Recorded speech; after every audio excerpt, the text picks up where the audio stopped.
Okay, हाय. तुझं एकदा detail information तुझ्याबद्दल introduction दे एकदा. माझं नाव जयदीप संजय खिले आहे.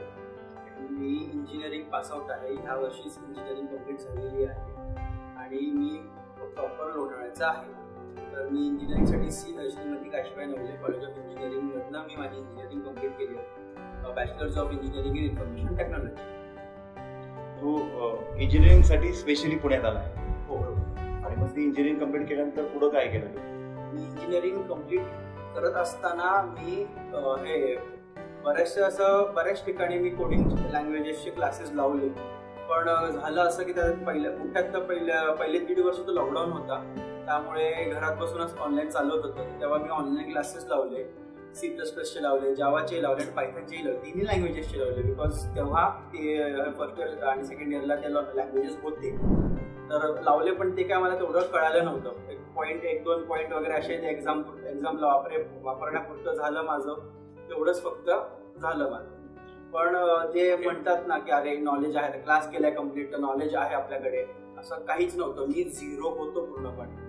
तर मी कॅम्पसमध्ये राहायचो आणि असंच एकदा जेवायला निघालेलो तेव्हा असंच फिरता मला क्लासचा बोर्ड दिसला. म्हटलं चला एकदा व्हिजिट देऊन येऊ. व्हिजिट दिलं इन्फिनिटी इन्फो सोल्युशन्सला.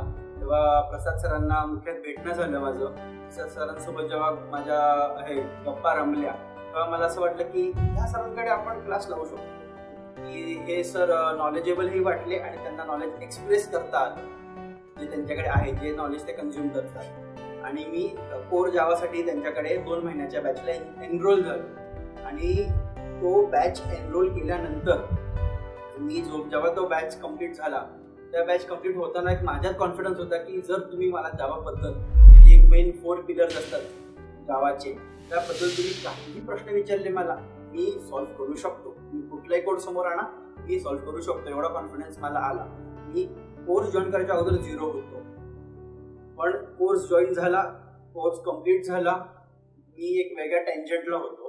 परत माझ्यासोबत इन्सिडेंट असे घडले की माझे जे रूममेट्स आहेत ते मला स्वतः असे माझे मजाक उडवायचे की अरे काय जयदीप तू इंजिनिअरिंगचा पोरगा, सेकंड इयरला आहेस, थर्ड इयरला आहेस, तुला सॉल्व्ह करता येत नाही, हा बेसिक प्रॉब्लेम आहे, तुला तो सॉल्व्ह करता येत. असे माझी मजाक उडवायचे. पण तीच पोरं एक 2 ते 3 महिन्यानंतर स्वतः माझ्याकडे आले, जयदीप अरे हा मला वाटतोय तू जावाचा क्लास केलाय. म्हणजे त्यांनी मजाकमध्ये परत तेही घेतलेलं की चला याला हार्ड क्वेश्चन देऊयात, त्याला जमते का बघू. आणि मला जमलं ते. आणि त्या पोरांची तोंड गप्प केली ती.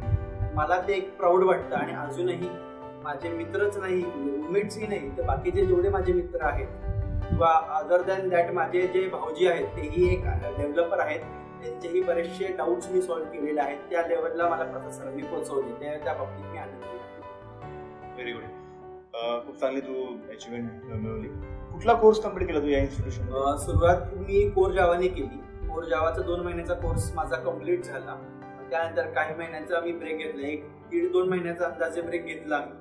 पण मग त्यानंतर मी परत प्रसाद सरांना फोन केला की सर मला स्पेशलायझेशन करायचं आहे, सर जावामध्ये मला आवड आहे, तर तुम्ही काय सजेस्ट कराल? तर सर स्वतः म्हटले की आम्ही फुलस्टॅकचा कोर्स लॉन्च करतोय, तर तू एनरोल होऊ शकतोस त्या कोर्सला. तर मी सहज घरी बोललो.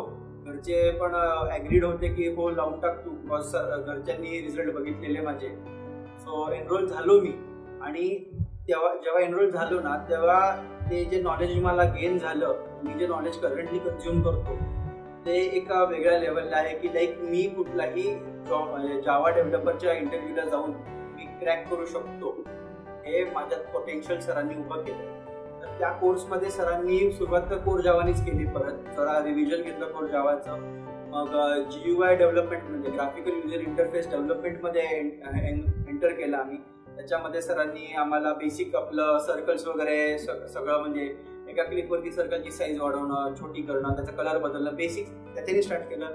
मग एक टिक टॅक टो गेम आपला जो आहे तो सरांनी आम्हाला हे बनवायला मदत केली. तो त्यांच्या गायडन्सच्या अंडरमध्ये आम्ही तो गेम बनवला. त्यानंतर बिलिंग सिस्टम, आता कुठल्याही एका सुपर मार्केट म्हणलं किंवा बिझनेस पर्सनला बिलिंग सिस्टमची गरज असते.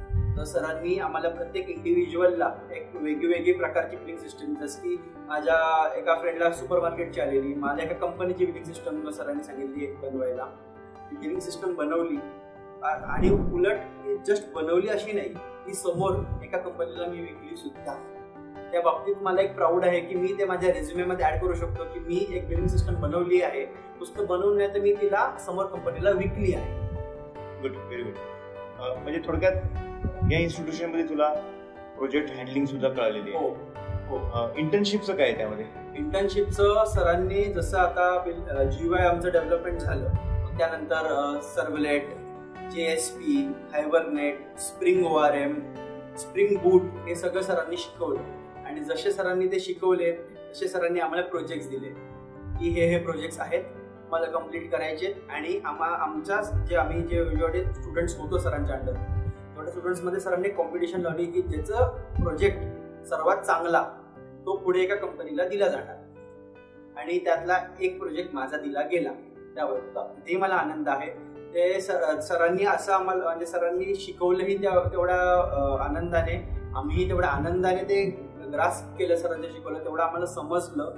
सरांनी रिअल टाइम एक्झाम्पल्स दिले आम्हाला, ज्याच्याने आम्हाला असं झालं की जरी आम्ही तो टॉपिक जरी विसरलो, पण आता कधीही तो जर एक्झाम्पल किंवा तशासारखा एक्झाम्पल आमच्या समोर जर कधी घडला तर आम्हाला आठवणार की अरे नाही, हे आपलं हे आपण एक्झाम्पल रिलेट करू शकतो, आपण हे वापरू शकतो.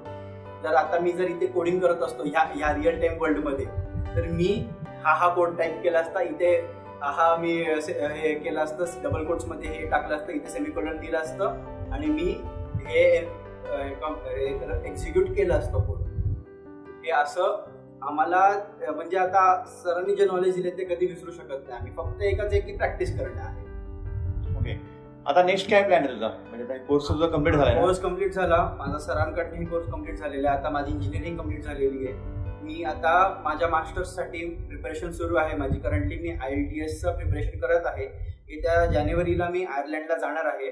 मी मास्टर इन क्लाउड कम्प्युटिंग या सब्जेक्टसाठी मी चाललोय तिकडे. मी तिथे एनरोल होणार आहे. आणि ह्या कोर्सचा मला मुख्यतः तिकडे जास्त फायदा होतोय बिकॉज जावा आणि मेन म्हणजे जावा फुल स्टॅक केल्यामुळे मला बॅकएंड वेबसाईटचं सांभाळता येते. आणि त्यामुळे मला एक बूस्ट काय भेटतोय तर ना, क्लाउड मध्ये जर आपल्याला काही डिप्लॉय करायचं असेल, डॉकर वापरायचा असेल किंवा कुबरनेट्स वापरायचा असेल किंवा अजून काही असेल काही सर्व्हिसेस, तर तिकडे मला जावा, JSP, servlet, hibernate, Spring ORM हे वापरता येतात मला. त्यामुळे मला तो फायदा होतो तिकडे जायला.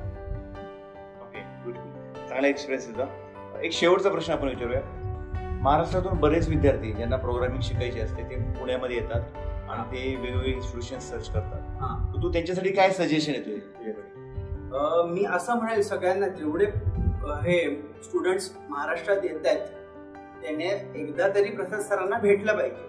तुम्ही नंतर एनरोल व्हायचं नाही व्हायचे तुमचा डिसिजन आहे, पण एकदा प्रसाद सरांना भेटा. तुम्ही तुमचे जे लाईफचे प्रॉब्लेम्स आहेत, मी प्रसाद सरांसोबत ना माझं अख्खच्या अख्खं म्हणजे सगळंच्या सगळं जेवढं मी माझ्या घरच्यांसोबत डिस्कस करत नाही ना, तेवढं मी माझ्या प्रसाद सरांसोबत डिस्कस केलं की सर असं असं आहे. म्हणजे ते माझं पर्सनल लाईफ असू दे, माझं एज्युकेशनल लाईफ असू दे किंवा अजून दुसरं काही असू दे, मी डिस्कस केलं. सरांनी मला परफेक्ट सोल्युशन दिले त्याच्यावरती. उलट पर्सनल लाईफमध्ये सरांनी मला गाईड केलं प्रॉपरली की जे काय माझे होते जे प्रॉब्लेम्स ते सरांनी तेही सॉल्व्ह करायला मदत केलं मला. एज्युकेशनल लाईफमध्ये सरांनी मला एकदम उत्तम प्रकारे गाईड केलं, ज्याच्याने मी आज या पोझिशनला आहे. उलट सरांच्या मदतीने मला बरेचसे जॉब ऑफर्सही आले. फक्त सिनेरिओ असा होता की मला आता मास्टर्स करायचे, त्यामुळे मी एक्सेप्ट नाही केले ते. बट मी इंटरव्ह्यू जाऊन दिले की ज्याच्याने मला एक एक्सपिरियन्स आला की इंटरव्ह्यू देताना मी असं बोलू शकतो. जिथे चुकतोय ते मी रेक्टिफाय करतोय आणि जे उत्तम आहे ते सरांनीही हे केलं. उलट सरांनी इंटरव्ह्यूसाठीही माझं प्रिपरेशन करून घेतलं. जे मॉक इंटरव्ह्यूज कंटिन्यू दर 2 ते 3 दिवसाला सर मॉक इंटरव्ह्यूज घ्यायचे माझे आणि वेगवेगळ्या प्रकारे घ्यायचे की असंच एकाच लँग्वेज किंवा एकाच टॉपिक बद्दल नाही. असं जरी एक टॉपिक जरी सरांनी सिलेक्ट केला तरी त्या टॉपिक बद्दल एकदम डीप मध्ये सर जायचे, ज्याच्याने ना तो टॉपिक मला डीप मध्ये अभ्यास करावा लागला, त्या टॉपिकचं रिव्हिजन करावं लागलं, शिकावं लागलं आणि तो टॉपिक माझा स्ट्रॉंग झाला. ज्याच्याने मला पुढे कोणी जरी काय आता मला त्या टॉपिक बद्दल विचारलं, मी 4 पिलर्स म्हणा किंवा स्प्रिंग बूट म्हणा, हायबरनेट म्हणा, सर्व्हलेट म्हणा, JSP म्हणा, मला विचारले प्रश्न मी बिनधास्त उत्तर देऊ शकतो, बिनधास्त तुमचे प्रॉब्लेम सॉल्व्ह करू शकतो. हो, एक शेवटची आपण एक प्रश्न विचारूया, फनी क्वेश्चन असेल हा. तुझा एक एक्सपिरियन्स इन्स्टिट्यूशन मध्ये शिकतानाचा, तुमच्या ग्रुपचा, बरेच विद्यार्थी शिकत असतील ना, तर एखादा एक्सपिरियन्स शेअर करू शकतो का? येणाऱ्या नवीन विद्यार्थ्यांना ते एक्सपिरियन्स फनी वाटला पाहिजे किंवा इंटरेस्टिंग वाटला पाहिजे. एक असतं कसं की आता आपण क्लासला जातोय तर आपण अरे सर आहेत, आपण एक रिस्पेक्टफुली वागण्यात तर आहेच, पण आता कसं एक दबदबा असतो टीचरचा की नाही हे सर ओरडतील आपल्याला, अरे आपण असं वागलो तर सर असं म्हणतील असं म्हणतील. इथे तसं मला काही वाटलं नाही. हा, स्ट्रिक्टनेस अभ्यासाबद्दल, जिथे अभ्यास तिथे अभ्यास, पण जेव्हा एक अभ्यासाव्यतिरिक्त कुठला विषय येतो ना, मी सरांना माझा मित्र म्हणून बोलू शकतो. काही माझ्या मनात जे असेल ते मी सरांना बोलू शकतो. एवढं मला फॅमिलियर वाटलं की असं कधी वाटलं नाही की अरे हा टॉपिक आहे, मला तो पर्सनल लाईफ असू दे, एज्युकेशनल लाईफ असू दे किंवा काही असू दे, की सरांना बोललो तर सर काय माझ्याबद्दल विचार करतील नाही. सर बिना जज करता मला सरांनी प्रत्येक माझ्या हे पावलावरती सरांनी गाईड केलं मला. त्या बाबतीत मला आनंद आहे की ना मी स्वतः सरांकडे जाऊन एक राईट डिसिजन घेतलं माझ्या लाईफचं. त्या बाबतीत मला आनंद आहे. Thank you so much.